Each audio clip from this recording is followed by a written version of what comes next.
Pero, ¿qué es FEDAS? FEDAS es la Federación Española de Actividades Subacuáticas, es decir, la organización que engloba las federaciones autonómicas, clubes de buceo y federados de nuestro territorio nacional. FEDAS, a su vez, pertenece a CEMAS, la Confederación Mundial de Actividades Subacuáticas, cuyo fundador y primer presidente fue el mismísimo Jacques Cousteau. Como decía, FEDAS pertenece a CEMAS, organización con más de 50 años de historia y cuya formación en buceo está homologada y reconocida en más de 130 países de 5 continentes. Eso significa que si perteneces a FEDAS, puedes bucear en cualquier lugar del mundo. El seguro FEDAS tiene cobertura internacional y contarás con el respaldo de una gran organización y equipo humano. Vale, también puedes bucear en otros países con carné de una empresa privada que imparta cursos de buceo, es cierto. Pero, ¿por qué pertenecer a FEDAS? FEDAS no es una empresa, es una organización sin ánimo de lucro. Eso quiere decir que lo que recauda gracias a los cursos y a las federativas va directamente a impulsar actividades deportivas. Ya puedes competir a nivel internacional en más de 10 disciplinas, a conservar el medio marino mediante la creación de grupos de trabajo que dan soporte a iniciativas medioambientales, a proteger el patrimonio histórico-cultural subacuático colaborando con universidades y grupos de arqueología subacuática, a hacer llegar a todo el mundo los valores del deporte y la pasión por el medio marino, fomentando el buceo adaptado y realizando actividades para personas en riesgo de exclusión. No está mal, ¿verdad? Como ya he dicho, FEDAS no es una empresa. Es una organización que fomenta nuestra unión como buceadores y amantes del mar. Es compartir. Es no dejar de aprender. Es solidaridad. Es la suma de todos. Por eso, yo soy FEDAS. Yo soy FEDAS. Yo soy FEDAS. Yo soy FEDAS. Yo soy FEDAS. Yo soy FEDAS. Yo soy FEDAS. Yo soy FEDAS.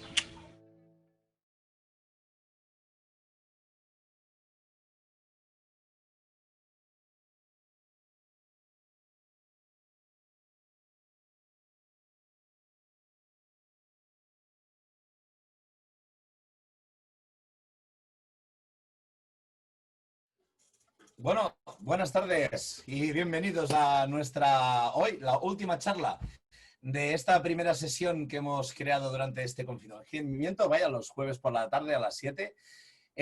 Como siempre, con nuestra intención de acercaros al mundo de la ciencia subacuática.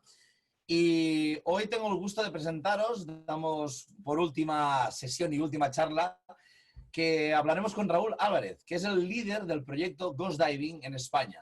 Lleva más de 5 años luchando contra el tema de las redes fantasma en el tema del Mediterráneo. También fue una imagen de la marca de cervezas Estrella Damm durante el 2019 en los spots publicitarios que tiraron en verano pasado, donde salía pues con gente importante de National Geographic y realmente la marca apostó mucho por su idea. Raúl Álvarez colabora con nosotros desde hace escaso tiempo, ahora unos 4 o 5 meses que estamos en contacto así en pleno. Nos ha ayudado muchísimo durante este primer ciclo de charlas, del cual estamos muy contentos de los resultados. Hoy le ponemos fin, pero no es un fin final, sino es un hasta pronto, porque ya estamos saliendo poco a poco, depende de las fases y las comarcas que estamos saliendo ya un poquito más de estar confinados en casa y hemos optado para que este verano, ya a partir del 21 que comienza el veranito, ya la gente pues pueda disfrutar más de las actividades, en nuestro caso del buceo, y continuaremos las charlas en otoño.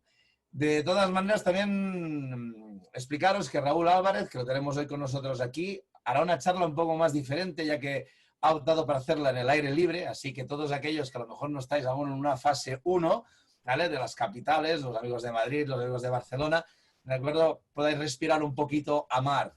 Ha sido muy buena idea por su parte.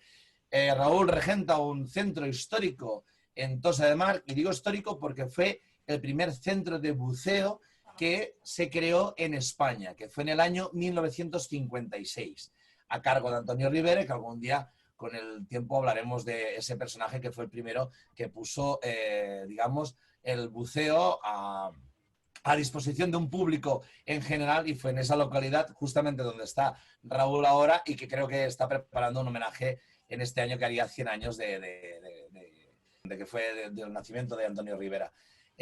Sin más, saber como siempre que las preguntas os las contestaremos al final, iremos por chats, iremos por el tema de Facebook, todas las preguntas las concentraremos al final de la charla. Y os paso la palabra con Raúl. Raúl Álvarez, ¿qué tal? ¿Cómo estamos? ¿Estás en Hola, un sitio privilegiado? Hola, buenas tardes. Sí, la verdad que no me puedo quejar del sitio donde estoy, ¿no? Hace un buen día hoy. Te veo muy bien allí. Pues nada, te paso la palabra y tenemos aquí a todos nuestros amigos y fieles seguidores que, nada, están esperando para ver qué tal, qué nos vas a contar sobre tu proyecto de Ghost Diving y las redes fantasmas. De acuerdo, muchas gracias por invitarme a estar aquí. Pues entonces, sin más dilación, pues vamos a empezar a explicar a ver qué es esto del problema del ghost fishing. Bien, voy a dividir la charla, voy a intentar que sea bastante amena, no demasiado larga, porque mis charlas, los que ya me conocéis, suelen ser muy extensas. Esta voy a intentar recortar el tiempo. Últimamente lo estoy consiguiendo, es un gran logro para mí. Y lo voy a dividir en cuatro fases. ¿Qué es el problema de ghost fishing? ¿Cómo afecta este problema en el entorno? ¿Cómo nos afecta? ¿Cómo lo combatimos? Y cómo ser parte de la solución. Como ponía en el texto del evento, cómo dejar de ser lo que nosotros denominamos un turista subacuático y pasar a ser un activo, ¿no? en el agua, aprovechar nuestras inmersiones para poder hacer algo por el medio marino, devolver algo de lo que estamos tomando y de todo el disfrute que nos aporta. Bien, pues empezaría con un poquito de historia. Ghost fishing es un término que se utilizó por primera vez en 1985, en abril de 1985, estábamos hablando ya de hace 35 años que se acuñó este término, y fue en el Comité de Pesca de la FAO, del Food and Agriculture Organization de las Naciones Unidas. Después de explicar este problema que se había detectado, que se había estudiado de una forma, vamos a llamarlo breve, se inició un estudio en profundidad por parte del Comité de Pesca, por parte de la COFI. Y a partir de aquí se empezó a escuchar este problema, el término de ghost fishing y todo lo que ello conllevaba, ¿no? Como decía, esto fue hace 35 años. A día de hoy se puede calcular aproximadamente que el 10% de la basura que tenemos en nuestros océanos y mares son redes abandonadas. Son más que redes, vamos a denominarlas, las llamamos vulgarmente o generalizando redes, pero nos referimos a artes de pesca abandonadas. Más adelante explicaré, así en el ámbito general, de qué tipo de artes de pesca hablamos. Al año se pierden unas 800.000 toneladas. Esto es un número aproximado, no se puede saber a ciencia cierta, no se puede saber un número exacto, pero sí que es una aproximación, una estimación que consideramos bastante acertada. Hasta hace unos 2 años estábamos hablando de 640.000 toneladas y ahora ya hablamos de 800.000 toneladas. En lugar de ser un problema que va reduciéndose, es un problema que va aumentando y que hay que ponerle una solución. Para hacer una idea más que lo podamos entender, que lo podamos ver claramente, porque decir 800.000 toneladas es difícil, por lo menos para mí, es difícil de imaginar, ¿no? ¿Cuánto tiene que ser 800.000 toneladas? Es muchísimo. Si hacemos un cálculo rápido, estaríamos hablando de unos 25 kilos de artes de pesca, de plástico principalmente, que caen al mar cada segundo. 25 kilos cada segundo. Es 25, 50, 75, 100. Estamos hablando de 100 kilos. Es una barbaridad. No para, es un goteo constante que está contaminando el mar. Esto afecta a unas 650.000 animales marinos al año. De animales marinos no estamos hablando solo de peces, hablamos también de pájaros marinos, como podrían ser gaviotas, cormoranes. Los cormoranes, los pobres son bastante afectados por las redes que quedan a la deriva y quedan en superficie, que no consiguen hundirse. Estamos hablando de focas, estamos hablando, bueno, de animales marinos, todos los animales que se relacionan con el mar, no solo los que viven debajo del agua. Entonces, vamos a hablar ahora de cómo afecta. He explicado un poquito de que hablamos de un número muy grande, 650.000 animales marinos al año. Pero ¿cómo afecta? ¿Qué tipos de redes, como hablaba antes, de artes de pesca, forman parte del problema? No voy a entrar en detalle porque además estamos hablando a nivel global y podría especificar mucho en la costa mediterránea, en la costa española mediterránea o en la costa atlántica española, o en ciertos puntos, pero en cada país, en cada área tienen artes específicas. Pero en general las artes de pesca que solemos encontrar que afectan al medio marino son, por ejemplo, tipo palangre. Es una línea con anzuelos a cada X tramo. Si esto se pierde, bueno, se enreda, los anzuelos siguen trabajando. Hay un tipo de palangre que quedan a la deriva, que se trabajan a la deriva, y si el pescador no lo recoge, pues ese arte de pesca sigue pescando. Aprovecho para definir el término ghost fishing, porque aunque a la mayoría de vosotros ya os sonará, ghost fishing se le denomina pesca fantasma, que sería la traducción al castellano.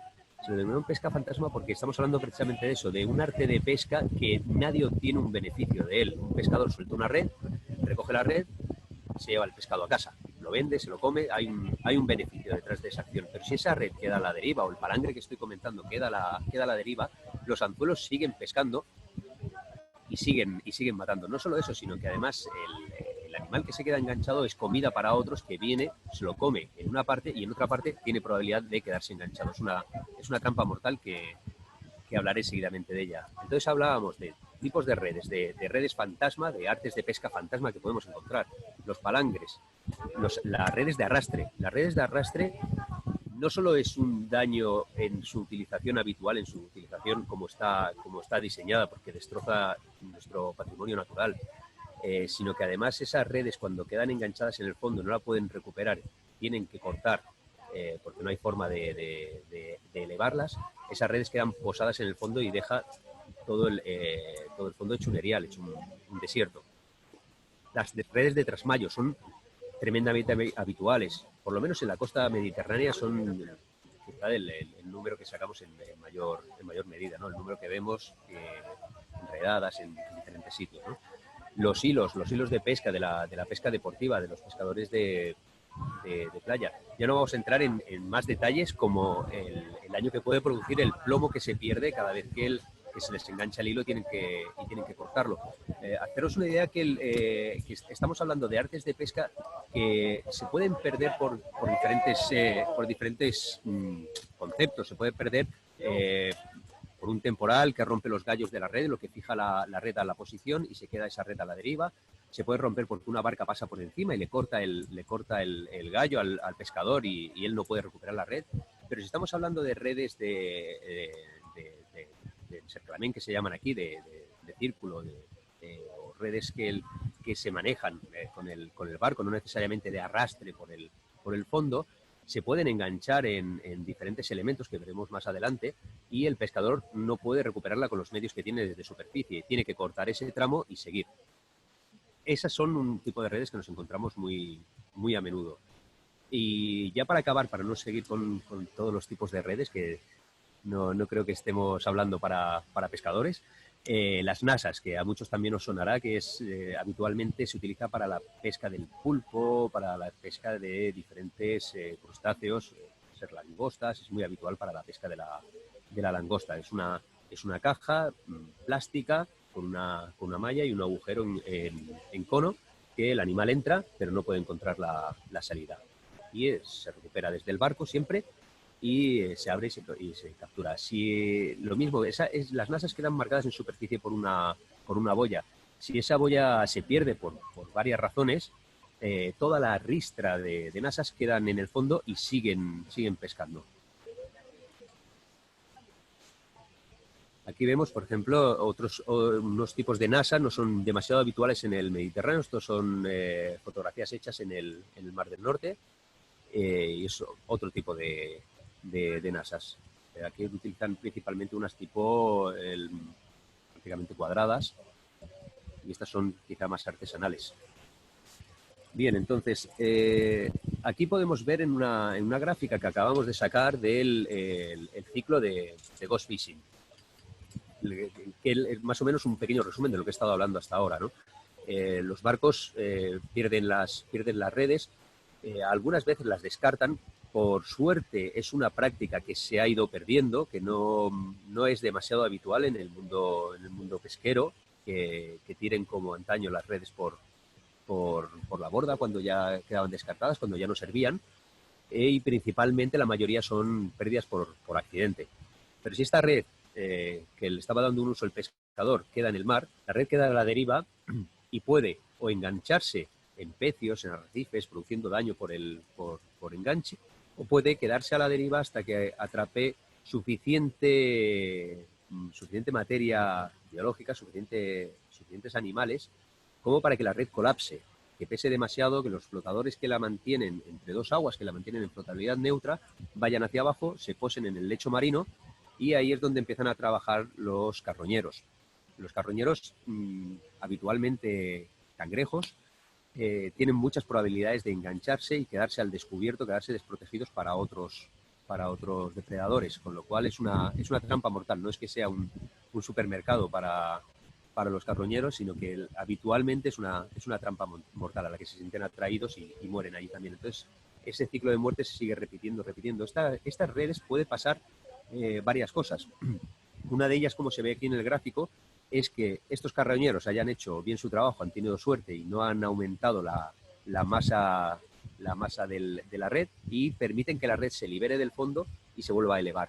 Si se vuelve a elevar, vuelve a repetir el ciclo. Por eso lo ponemos como un ciclo que nunca acaba. Este ciclo se puede romper exactamente igual que como se inició, que es con la actividad humana. Esa red entró al agua por actividad humana y la única forma de sacarla es por actividad humana. Otro fin de la red, otro fin entre comillas de la red, porque nunca acaba, como decía, otra fase puede ser que la red se quede indefinidamente en el fondo, ya sea porque se queda enganchado o se queda completamente enterrada. Nosotros hemos visto redes de las cuales la analogía a un iceberg es perfecta. Solo veías un pequeño trozo fuera, pero en el momento que empiezas a moverlo ves que está completamente enterrada, y todo lo que hay dentro es una arenilla negra que no es más que restos de animales. Una zona de arena blanca amarillenta, un cúmulo de materia oscura, de materia negra, son los restos de los animales que han hecho colapsar esa red y hundirla. Eso es otro de los fines. Hablaremos más adelante de los problemas de estas redes que desaparecen de la vista, y el cuánto tardan en degradarse. Son muchos años, y cuando se degradan no desaparecen, no se integran en el medio, pasan a la cadena trófica en forma de microplásticos, y eso es otro problema derivado de la red. Pensad que y cuando hablo de red, vuelvo a repetir que hablo de artes de pesca en general. No es solo el daño para el cual fue diseñada la red, que es atrapar vida y sofocarla, sino también la materia de la que está hecha, el material del que está hecho es el principal problema de estas redes. Muchas veces suelo explicar que si en ningún momento hemos sacado una red romana o fenicia, es porque no tenían plástico. Si hubieran tenido plástico, probablemente las encontraríamos entre sus restos, y quizá prácticamente intactas o en su mayor parte intactas. El plástico es un elemento que nos sirve mucho en la vida diaria, pero cuando se le da un uso temporal, es un uso muy, muy dañino para el medio marino, para el medio en general, y estamos hablando en concreto del medio marino. Y cuando lo utilizamos para que dure, por ejemplo, en las redes, el problema precisamente es ese. Cuando perdemos el control sobre ese elemento, podemos, se queda durante mucho tiempo en el mar y no podemos manejarlo. Bien. Entonces, como comentaba, este es el ciclo de Ghost Fishing. Y ahora paso a hablaros un momento, que me parece que me estoy quedando sin batería, porque se ha bajado iluminación. Y... no. Sí. Voy a ponerme en un sitio que pueda cargar la tablet. Luego salgo para enseñaros la playa donde estamos. Bien, decía, ahora pasaríamos a la parte, os he explicado un poquito sobre qué es la problemática de ghost phishing, en qué consisten los problemas de ghost phishing. Y vamos a hablar de ghost diving. Ghost diving es la organización en la cual nos encargamos de tratar este problema. Disculpad, que estoy con un sitio para... aquí. Perfecto. No sé si me veis bien con el fondo de la ventana. Hay mucha luz. Bien. Decía... habíamos hablado del problema de ghost phishing, ahora vamos a hablar de la organización y qué es lo que hacemos desde nuestra organización. En general, nuestra historia, que no me quiero alargar mucho, iniciamos el proyecto Ghost Phishing por diferentes razones. La mía particular fue cuando descubrí una red y estaba fotografiando un San Pedro, que por cierto ahora los estamos viendo aquí, pues más o menos en esta época, y me llamó la atención que al ver la fotografía que un sitio donde había un animal tan bonito, que es precioso, sobre todo para hacer de fotografías, se deja mucho hacer fotografías, el entorno era demasiado macabro. Empecé a investigar sobre la problemática de las redes y descubrí todo el problema de ghost phishing, y así decidí implicarme, ¿no?, en la solución. Entonces decía, empezamos por diferentes motivos, cada uno en el 2009, y bueno, se han ido haciendo diferentes operaciones. Al principio mucho a prueba y error, porque era algo totalmente nuevo que estábamos haciendo, y después detallando más los protocolos y los procesos que llevamos. Así es que llegamos a 2014 cuando iniciamos el capítulo en España. Nosotros los denominamos capítulos, cada región que se autogestiona, digamos. En total estamos presentes en 11 países del mundo, con cientos de colaboradores en cada capítulo, y con colaboraciones con diferentes entidades, algunas privadas, otras organizaciones sin ánimo de lucro, muchas locales. Y así, en grandes rasgos, podríamos hablar de Healthy Seas, que se encarga de reciclar el nylon de las redes que sacamos en Econil para volverlo a reutilizar como prendas de ropa. Además, utiliza un sistema que no es fusión térmica, sino que es un proceso químico que contamina mucho menos que deshacer el nylon en nuevo nylon. Organizaciones sin ánimo de lucro también, como Greenpeace o la WWF o como GUE, que tanto tenemos formación como proyectos paralelos o cofinancia a veces proyectos de ghost diving. Y como decía ahora, en el 2020, el 11 de marzo concretamente, cambiamos la marca, cambiamos solo el nombre, todo lo demás es exactamente igual, de Ghost Phishing, que es como nos denominábamos en el origen, en 2009, a Ghost Diving, que es como nos denominamos ahora. ¿Y por qué razón?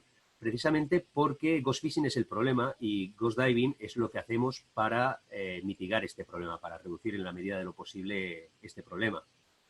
Entonces cambiamos simplemente el nombre a Ghost Diving, o sea, buceo fantasma, para extraer redes fantasma. Bueno. Nos parece que es más adecuado y nos ahorra mucho tiempo en las explicaciones o en las charlas cuando tenemos que hablar de Ghost Phishing es el problema y nosotros combatimos el Ghost Phishing. Cuando nos denominamos Ghost Phishing era complicado, ¿no?, explicar esto de si os llamáis Ghost Phishing, ¿cómo combatís el Ghost Phishing?, ¿no? Bueno, simplemente es eso. Bien, entonces... Perdón. Entonces, simplemente era eso, una referencia al porqué de Ghost Diving. Y quería también comentar sobre proyectos individuales o derivados de Ghost Diving, como por ejemplo el del 2019 que realizamos, el Less Ghost Nets, More Seahorses, que descubrimos que una de las especies muy afectadas por las redes cuando están posadas en el arrecife son los caballitos de mar. unos animales bastante delicados. Entonces dedicamos un proyecto solo y exclusivamente a los caballitos de mar. Bien. Y a ver, ahora.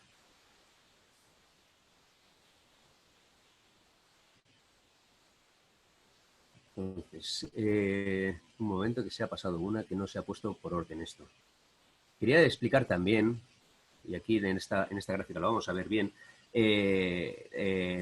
sobre las redes, una cosita que me ha quedado por explicar, que cuando se posan en los arrecifes pasa exactamente lo mismo, parecido con lo que hablaba con las redes de arrastre, ¿no? El daño que hace en el entorno la red no es solo cuando el pescador, desgraciadamente, se le engancha la red en el arrecife, tira y puede dañar el arrecife, sino también mientras está fijada ahí con el propio movimiento del agua, va cortando, va segando toda la superficie del arrecife. Esto estamos hablando de que, bueno, tal como comentaba la doctora Nuria Guas en su charla,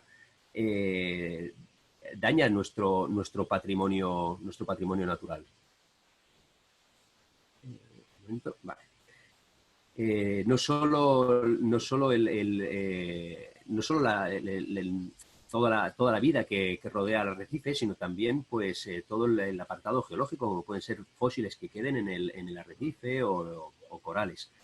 Y también otro de los daños que hacen muy grandes es nuestro patrimonio cultural, que visteis también en la charla del doctor Carlos de Juan sobre Beau Ferré o de Andrea Sanz sobre conservar lo invisible, que también hizo unos hincapiés que me encantaron sobre la posición que hay que llevar para no dañar el entorno.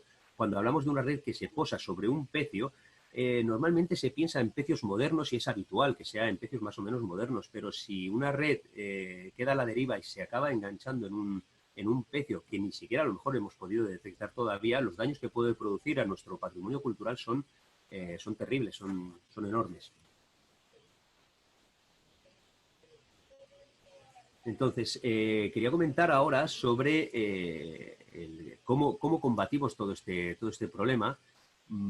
No es simplemente el llegar a un sitio o el estar buceando y detectar una red, que un pescador nos avise, sino que tenemos una serie de protocolos específicos que hemos ido desarrollando, como decía, desde el 2009 hasta la actualidad, perfeccionándolos hasta un punto que tenemos una muy buena efectividad, ¿no?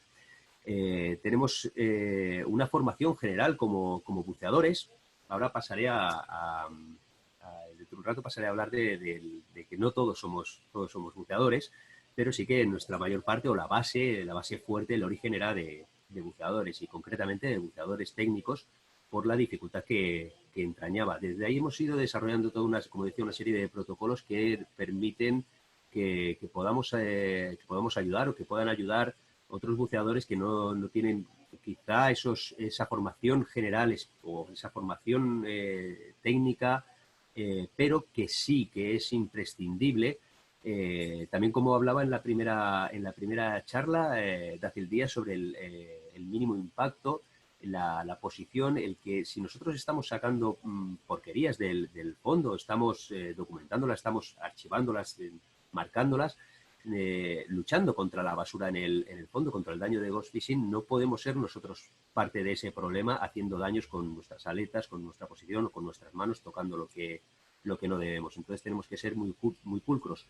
Esto nos lleva a que una formación general que tenemos que tener como buceadores, que hablaríamos pues, de la conciencia del entorno, no solo conciencia de saber lo que estamos viendo, sino conciencia situacional, de saber dónde están nuestros compañeros, aspectos de seguridad, saber dónde están nuestros compañeros en todo momento, cómo comunicarnos, cómo gestionar, cómo planificar y cómo gestionar nuestro gas durante una inmersión. Estamos hablando de si nos ponemos a hacer cosas, el tiempo vuela y el gas también vuela, entonces tenemos que tenerlo todo esto controlado, ¿no?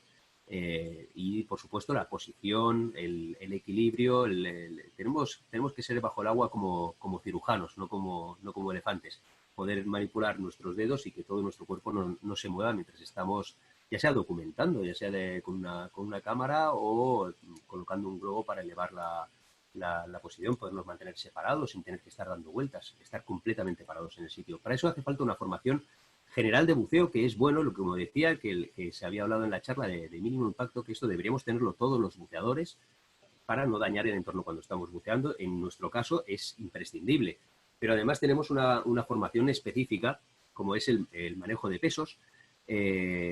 La documentación, como comentaba, no es solo bajar una cámara y tomar una serie de fotos, sino que necesitamos una serie de datos cuando tomamos esos vídeos, cuando tomamos esas fotos, conocimientos en fotogrametría o fotomontajes para podernos hacer una idea muy clara de cómo está ubicada la red. Todo esto nos deriva al final al conocer qué daños está haciendo ese elemento en el medio y qué ventajas hemos sacado al extraerlo.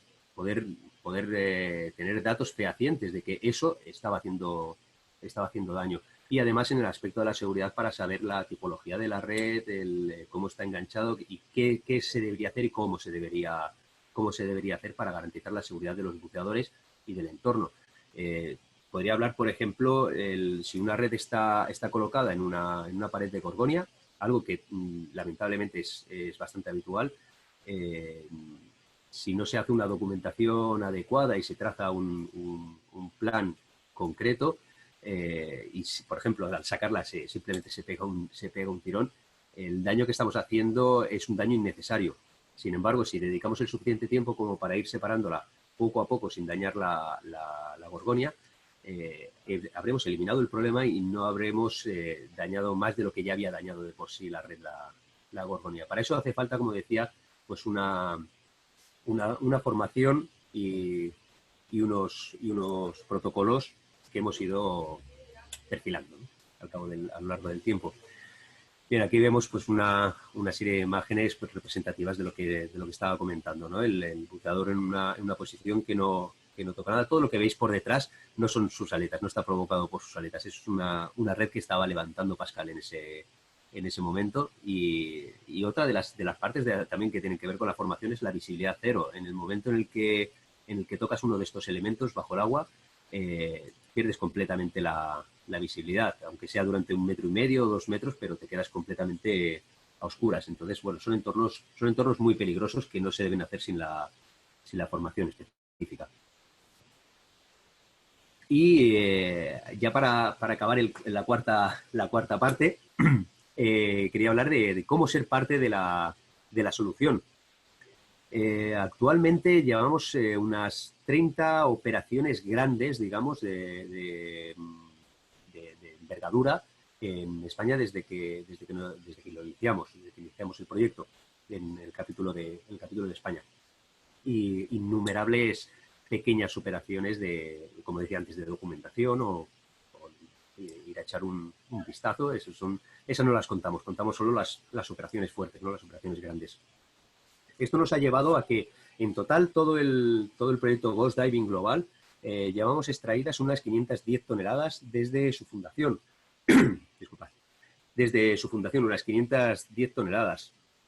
De estas hemos recibido mucha ayuda de pescadores, porque hasta ahora no lo había comentado, pero lo explicamos en todas las charlas que damos, que los pescadores no son el problema. El problema es el material del que están hechas las redes, porque no queremos entrar en detalles de si son pescadores ilegales o son pescadores legales, o la pesca de este tipo es más dañina o menos dañina. Eso es arena de otro costal. Ahora estamos concretamente especificando el problema de esas artes de pesca, sean de quien sean, están a la deriva en el mar o están enganchadas en el mar, y ese es el problema en concreto del que estamos hablando. Dicho esto, hay muchos pescadores, cofradías, que nos echan una mano, que nos ayudan, nos avisan cuando han perdido una red, y eso es esencial, que un pescador avise en el momento en el que pierde una red lo antes posible. Significa que la red tiene probabilidades de seguir en el sitio donde está, que no se va a quedar a la deriva. Normalmente cuando nos avisan no es porque la hayan perdido, sino porque se les ha enganchado en un punto. Y hace referencia a lo que decía antes, que suelen ser accidentes. Si vamos en pocos días a extraer esa red de ahí, el daño que hace es mucho menor que si la sacamos después de 3, 4, 5, 10 años. Entonces, los pescadores también forman en en la medida de las posibilidades de cada uno, forman parte de la solución también. Quería comentar respecto a las redes, de ahora que he comentado que lo hemos, que las sacamos, a veces, si es posible, se le devuelve la red al pescador, porque es lo que decimos, nosotros no combatimos la pesca fantasma, no la pesca ni el pescador lo podemos considerar un enemigo, sino que combatimos las redes que han quedado a la deriva. ¿Qué es lo que hacemos con estas redes? Bien, pues lo que hacemos con estas redes, he puesto estas imágenes de aquí a la derecha y esta chica de aquí a la izquierda, que está por aquí por la sala, nos está viendo ahora en este momento. Lo he puesto porque me ha hecho muy feliz. Teníamos un porcentaje de reutilización de las redes de un 80, un 90%, dependiendo del tipo de red que fuera. Y gracias a una noticia que me ha enviado Eli, que es esta chica, bióloga, que está trabajando en el proyecto de recuperación de la Pinna nobilis, me ha pasado unos documentos de algo que teníamos que hacer para colaborar, y hemos conseguido una reutilización del 100% de las redes. ¿Por qué digo esto? Porque así como hablaba antes que Health Disease es una empresa que lo que hace es reciclar el nylon de las redes, el nylon de las redes que sacamos del agua, no de las redes limpias, sino redes sucias, redes que están muy incrustadas y que tienen mucha materia incrustada. No voy a entrar en detalles de cuánto es, pero que no se puede utilizar por otros medios. Ellos son capaces de sacarle un rendimiento a ese nylon, convertirlo en econil.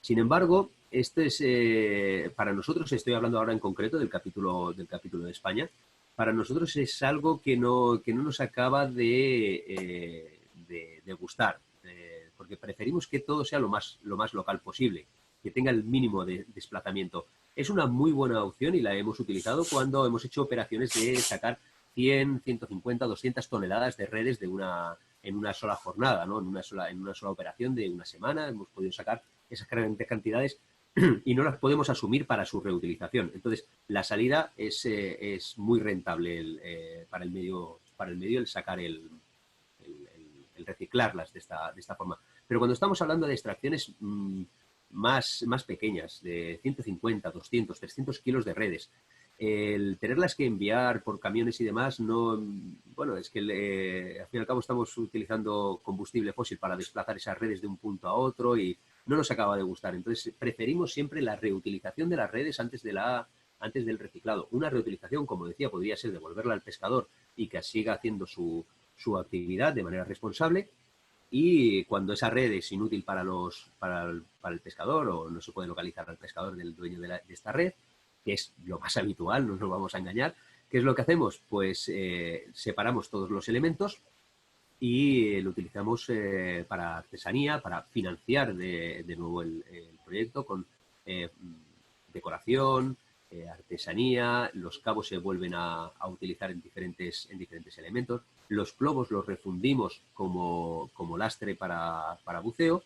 Y uno de los elementos que nos quedaba muy colgados por ahí, porque no sabíamos bien qué hacer, lo estábamos almacenando para al final acabar enviándolos para refundirlo en econil, era el monofilamento que vemos aquí abajo a la derecha. Bien, ese monofilamento es enormemente feo, es muy feo, nadie lo quiere como decoración. La única salida era eso, refundirlo y hacer econil. Pues bien, Eli hace pocos días me envió los planos de cómo hacer los colectores para larvas de Pinna nobilis. Aquí con mosquito, leche. Si es que tenemos problemas de mosquito tigre aquí. Bien, de centro. Me envió unos planos de cómo hacer los colectores para larvas de Pinna nobilis. Y precisamente, si vemos la malla exterior, se parece tremendamente, es prácticamente igual a las que utilizan los pescadores en sus nasas. Y nasas sacamos unas cuantas. Las nasas, os acordáis que son las cajas con las que se cogen principalmente pulpos o langostas. Bien, la malla exterior podemos reutilizar las nasas para hacer estas bolsas para los colectores de las larvas de Pinna nobilis. Pero es la parte interior.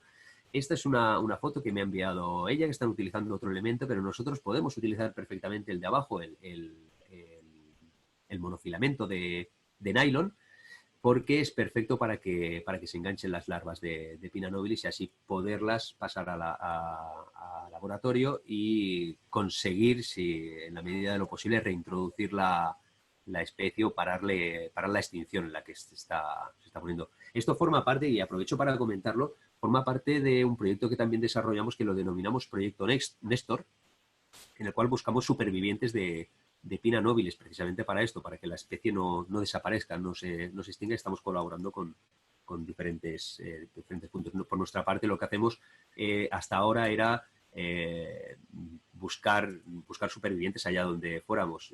Ya toda esta zona, por ejemplo, de Tossa de Mar, la hemos cubierto entera y no hemos encontrado ningún superviviente. Tenemos colonias enormes de Pinna nobilis, han desaparecido todas.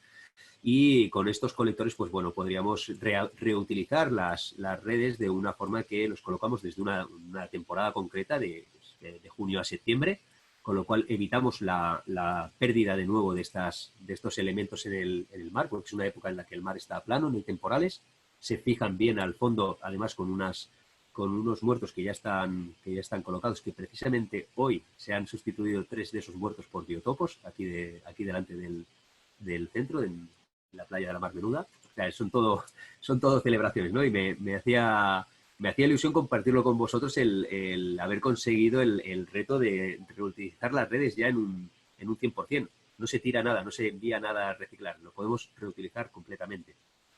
Y ya para acabar, he comentado un poco que cuando los reutilizamos intentamos recuperar parte del dinero invertido. ¿Cómo nos financiamos, ¿no? Me gustaría explicaros un poquito, muy breve, cómo nos financiamos. Principalmente la financiación o los costes de todas estas operaciones, que no son precisamente baratas, son gracias a los voluntarios.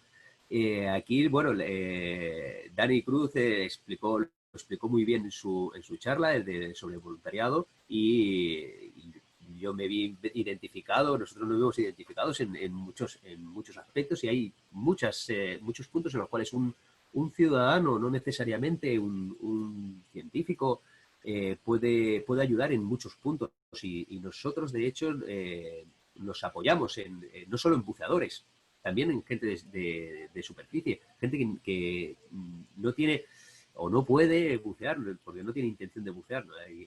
No conozco a ninguno, la verdad, pero que no puede bucear sí que conozco a algunos y sin embargo quieren formar parte activa de la solución y colabora con nosotros de diferentes formas. Una de las formas, por ejemplo, es económica, con €1 al mes a través de la plataforma Teaming, que es la más cómoda. Pero muchos, por ejemplo, aportan embarcaciones cuando necesitamos ir a un punto determinado, ya sean centros de buceo también que colaboran, no son solo personas individuales, también pueden ser son empresas, ¿no? En concreto, el centro en el que estoy, desde el que estoy hablando ahora, que estaba ahí enfrente en la playa, es Kraken Dive. El centro es el principal benefactor del proyecto Ghost Diving en España, porque, bueno, desde aquí yo puedo aportar personalmente pues el material que se necesita y toda la logística, ¿no? Principalmente gases y demás, asumiendo mucha parte de los costes. Y también evidentemente hay donaciones y participaciones particulares, como ya dijo Pepe en el principio, en el inicio, de las cuales estamos muy agradecidos. Ya para acabar, lo que quería apuntar simplemente es que estamos ahora optando precisamente a ayudas porque nos damos cuenta que el proyecto funciona, va cada vez mejor, estamos obteniendo muy buenos resultados y, bueno, si hemos hecho todo esto con los pocos medios que habíamos tenido hasta hace muy poco, que es lo que podremos conseguir con más financiación, ¿no? Y el objetivo ahora es eso, centrarnos en ampliar el proyecto lo máximo posible. Hemos abierto unas posibilidades a más voluntarios, que actualmente estamos en fase de prueba, probándolo entre todos, mirando a ver cómo lo podemos gestionar. los diferentes microproyectos que van saliendo, y por ahora hay muy buena aceptación y todo el mundo aporta lo que puede con mucha voluntad. Así que agradeceros a todos por escucharme durante este tiempo y a todos los voluntarios que ya tenemos y los que vendréis seguro. En este último slide lo que he puesto es un código QR para que si lo capturáis con el móvil iréis a una encuesta que, si por favor la podéis realizar. Es una encuesta de calidad, es un formulario muy sencillito de calidad sobre la charla. Las organizaciones sin ánimo de lucro debemos tener un control sobre la calidad. Y bueno, si la podéis rellenar os lo agradezco. Al final de todo del formulario tendréis un enlace al formulario de alta que comentaba de voluntarios, por si queréis daros de alta como voluntarios en Ghost Diving y colaborar con nosotros. Muchas gracias. Muchísimas gracias. Ya sabíamos que era un proyecto muy interesante. También, cuando has hablado del tema del voluntariado, generalmente ya sabes que desde la Federación Española del Comité Científico, del cual tú ya comienzas a ser miembro, o sea, de que ya lo que es Ghost Diving, lo que es Raúl, lo que es Kraken Dive en Tossa ya comienza a pertenecer al Comité Científico, que estamos trabajando todos juntos, y sí que es verdad que ya lo lanzo, como que esta vez tienes una ventaja muy grande versus a las otras charlas, es que esta vez te ahorras la publicidad de la próxima semana porque ya no hay próxima semana. ¿De acuerdo? Entonces, sí que es verdad que aprovecho para hablar, por ejemplo, del proyecto de ecovoluntariado, de la basuraleza del proyecto Libera, ¿vale? Que justamente son proyectos que se unen juntamente con lo tuyo, que al final es a partir de voluntariados. Hoy está muy bien también porque hay gente, he visto, y lo verás si te fijas, hay gente de Fundación Biodiversidad que están presentes. Es más, han estado activos en el chat porque nos han preguntado por las otras charlas y han estado en la tuya presente. Entonces, son proyectos que realmente son interesantes a nivel de participación ciudadana, así como propiamente de los buzos, etc. De todas maneras, también en el tema de los canales que vosotros utilizáis, antes lo he dicho, pero yo siempre hago hincapié en esto porque aunque yo te conocía de Tossa de Mar, ¿vale? Por proximidad, 300 kilómetros, pero proximidad, digamos, ¿vale? El tema sí que es verdad que yo, por ejemplo, mucha gente, cuando yo hablaba de estos temas o se hablaba en reuniones, tú has tenido un empuje muy fuerte porque el hecho de salir en la publicidad de Estrella Damm, de la cerveza, te hizo un arranque brutal a nivel global en España, aparte de que tienes tu propia sección en la misma web de la Estrella Damm, de los proyectos sociales que realizan, tienes allí una página web prácticamente y vale la pena también nombrarlo porque ha sido una imagen, no tiene todo el mundo la oportunidad, ya me gustaría a mí también, ¿eh? Sí, la verdad es que es de agradecer, ¿eh? Lo que ha hecho Damm, ¿no? Yo siempre explico que no deja de ser un spot publicitario, pero la verdad que esa acción nos ha aportado muchos voluntarios, pero muchos voluntarios. La verdad no lo esperaba que tuviese tanta repercusión, pero es así, una imagen de un spot y mucha gente de repente ve el problema y dice, pues yo quiero hacer algo por esto, ¿no? Y se han puesto en contacto, pero muchísimos, cientos de personas se han puesto en contacto. Sí, de todas maneras, está muy bien. O sea, todos estos proyectos. Ahora veía aquí una que te he dicho, aprovecho para saludarlo, José Luis Alcaide, que realmente también es un miembro federado de la zona de Murcia, que tiene un proyecto también muy bonito, que es del Plum Moon, que justamente te está diciendo aquí, y lo hago mención, dice, porque coincidís en bastantes temas, ¿no? Como el tema de caballitos de mar, las nacras, del voluntariado. Principalmente yo voy siempre a lo del voluntariado, ¿vale? Es importante volverlo a remarcar de que de una de las cosas que se trabaja, obviamente desde una federación como somos nosotros, que realmente tenemos 3 comités, ¿no? El técnico, el deportivo y en este caso el nuestro, el científico, ¿vale? Básicamente el apoyo que tenemos es de voluntariado, ¿vale? Luego ya pasaremos a qué costes hay específica de esto, que es lo peor, ¿no? Digamos la peor cara de nuestra moneda, que es que el voluntariado está muy activo, como el tema del proyecto de que la Federación ahora hace poco firmó con la ADES, la Asociación del Deporte Español, con el proyecto Libera, que también está Ecoembes, justamente entras tú por otro lado, está Plum Boom, como José Luis Alcaide, o sea, hay una serie de movimientos, de proyectos de voluntariado bastante importantes, ¿vale? Pero que sí que es verdad que realmente el apoyo, digamos, civil y de voluntariado está fuerte y, por otro lado, tenemos el tema de la financiación que está fatal. Raúl, te doy el honor a ti para que te despidas de todo el mundo. Ha sido un placer realmente, ¿sabes? Conocerte un poco más, poder haber trabajado contigo. No nos enseñes otra vez la playa. Lo lamento, pero si me tengo que despedir, a ver. Te paso la palabra. Bueno, pues muchas gracias a todos por asistir a esta charla, por asistir a todas las anteriores y, bueno, poco más que decir. Ya lo he dicho Pep bien, no me gustan nada las despedidas, así que nos vamos a ver en el siguiente ciclo. El siguiente ciclo. Muchas gracias, Raúl. Y yo, sin más, me vuelvo a despedir de vosotros. Muchas gracias, estamos allí. Aunque no se crea, hay un trabajo de horas y horas, mi hija que grita por aquí, de horas y horas trabajando, pero bueno, hemos trabajado desde casa, lo hemos hecho bien. Gracias a estas plataformas hemos podido contactar con muchísima gente, se ha visto que es un medio que funciona y sin más, esperaros a todos vosotros y que habéis tenido la paciencia de aguantarnos y de que esperamos de que os hayan gustado y que hayan sido interesantes para vosotros. Hay mucha gente que te felicita, Raúl, que lo sepas, ya te lo he dicho antes. Y yo, sin más, pues me despido hasta el próximo ciclo, que será en breve, porque el tiempo vuela y digamos que el otoño lo tenemos aquí. Un fuerte abrazo, muchas gracias de corazón. Raúl, nos vemos en 5 minutos. Hasta luego, muchas gracias.